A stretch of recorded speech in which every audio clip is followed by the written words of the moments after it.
घने जंगलों के बीच बसा था एक छोटा सा गांव रुद्रपुर। ये हवेली कहते थे। कहा जाता था कि उस हवेली से रात में चीखों की आवाज़ आती है और जो भी वहां गया वो कभी लौटकर नहीं आया।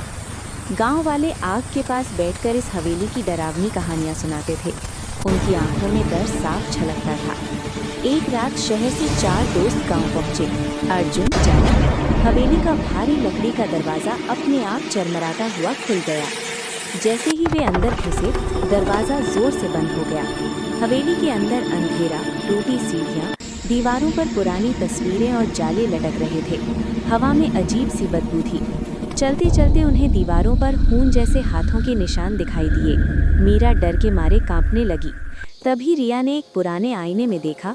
उसके पीछे एक औरत खड़ी थी। लंबे काले बाल, सफ़ेद आंखें और जला हुआ चेहरा। रिया चीखने ही वाली थी कि मीरा बेहोश होकर जमीन पर गिर पड़ी। चारों तरफ से आवाज गूंजी, अब कोई यहाँ से नहीं जाएगा। कबीर को एक पुरानी धूल भरी डायरी मिली। डायरी पढ़कर सब सन्न रह गए। 50 साल पहले इसी हवेली में एक औरत चंद्रिका को जिंदा जला दिया गया था। उसका कसूर सिर्फ इतना था कि लोग उसे डायन समझते थे।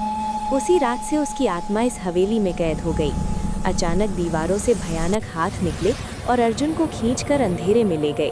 उसकी चीखें हवेली में गूंजती रहीं। फिर सब शांत। डर के मारे भागते हुए कबीर टूटी सीढ़ियों से नीचे गिर गया और हमेशा के लिए गायब हो गया। अब सिर्फ रिया और मीरा बचे थे।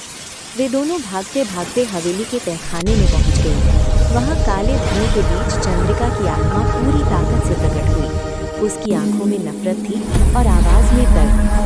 डायरी में लिखा था, अगर उसी जगह दिया जलाया जाए जहां चंद्रिका जली थी तो उसकी आत्मा मुक्त हो सकती है। रिया कांपते हाथों से दिया